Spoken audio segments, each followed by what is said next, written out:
Bonjour à tous. De 30 à 6 minutes, le temps d'examen réduit au centre de lutte contre le cancer de Bourgogne-Franche-Comté à Dijon.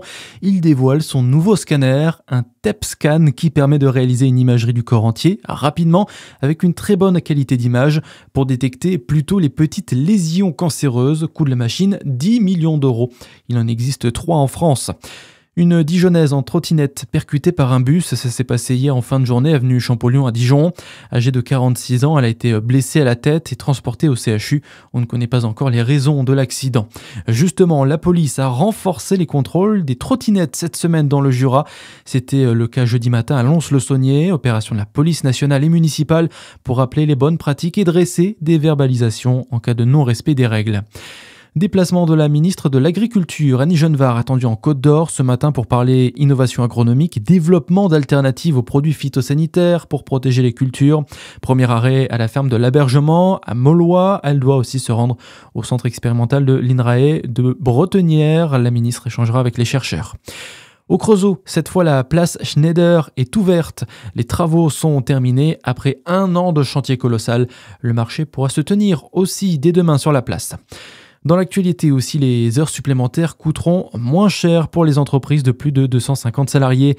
Les députés ont voté hier soir un amendement présenté par les Républicains.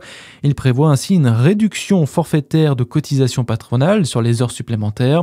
Une mesure qui devrait coûter moins de 150 millions d'euros selon la ministre des Comptes publics, Amélie de Montchalin.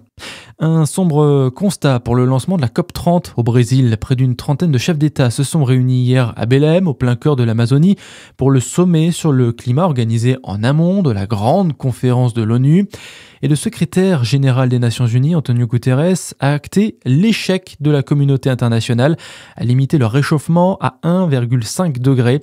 Emmanuel Macron a lui aussi dénoncé la désinformation climatique. On l'écoute. À l'heure où les prophètes de désordre sèment le doute quant à l'urgence climatique et remettent en question les certitudes les mieux étayées, nous devons protéger la science et fonder nos politiques sur ces constats. Et je veux insister sur ce point. Nos COP reposent sur une mobilisation collective qui a été nourrie par les travaux d'une science internationale indépendante.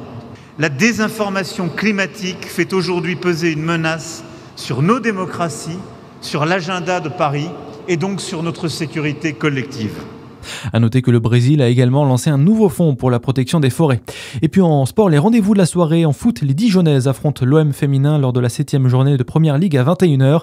À 19h30, les hommes du DFCO joueront contre Bourg-en-Bresse en national. À suivre votre météo sur Fréquence Plus.